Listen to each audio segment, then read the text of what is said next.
The Bennet sisters prepare for the ball. Oh, Kitty, try not to be in the way, dear. Don't you see Jane and Elizabeth trying on dresses? I do not intend to be in the way, Mother. I just want to look nice for the ball. Mother, do you know how many guests Mr. Bingley has invited to the ball? I am quite disconcerted, dear. Lady Lucas has heard that Mr. Bingley has hurried to London to retrieve a large party for the ball. And how many might that be, Mother? As Lady Lucas said over tea, she expects there to be 12 ladies and 7 gentlemen. Oh, what a hideous number! There are far too many ladies attending the ball. Do not grieve over something you cannot change, darlings. Just continue to find a lovely dress that'll attract the gentlemen that do attend. Yes, Mother.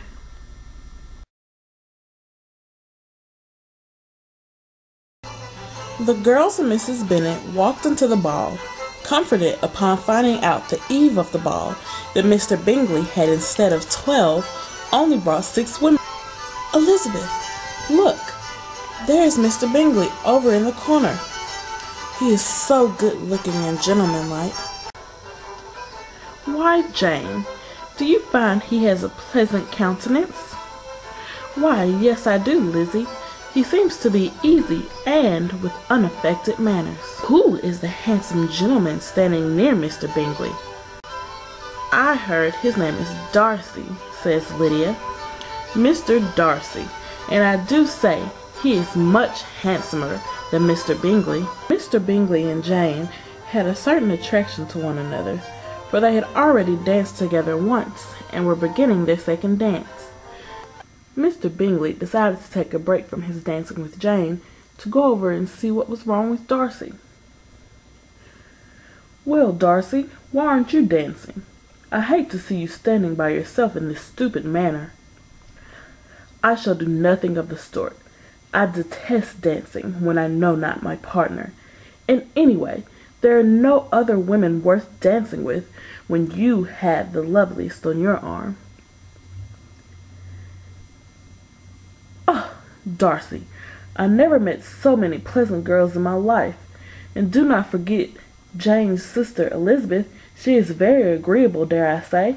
She is tolerable, but not handsome enough to tempt me. With that, Mr. Bingley walked off, as well as Mr. Darcy. Elizabeth had been near enough the whole time to overhear the discussion, and she remained in her spot with no cordial feelings toward Mr. Darcy.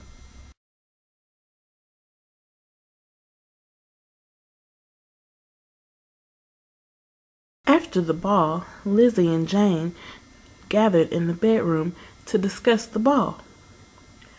Oh, Lizzie, how wonderful was the ball! And Mr. Bingley, oh, how I admire him! He is just what a gentleman ought to be. He is handsome, which thereby makes his character complete. To think, he asked me to dance a second time. What a compliment! You deserve such compliments, Jane. Elizabeth and Jane continued the discussion of the ball. Elizabeth mostly listened in silence to her sister express such praise of the Bingley family, but she herself was not yet convinced.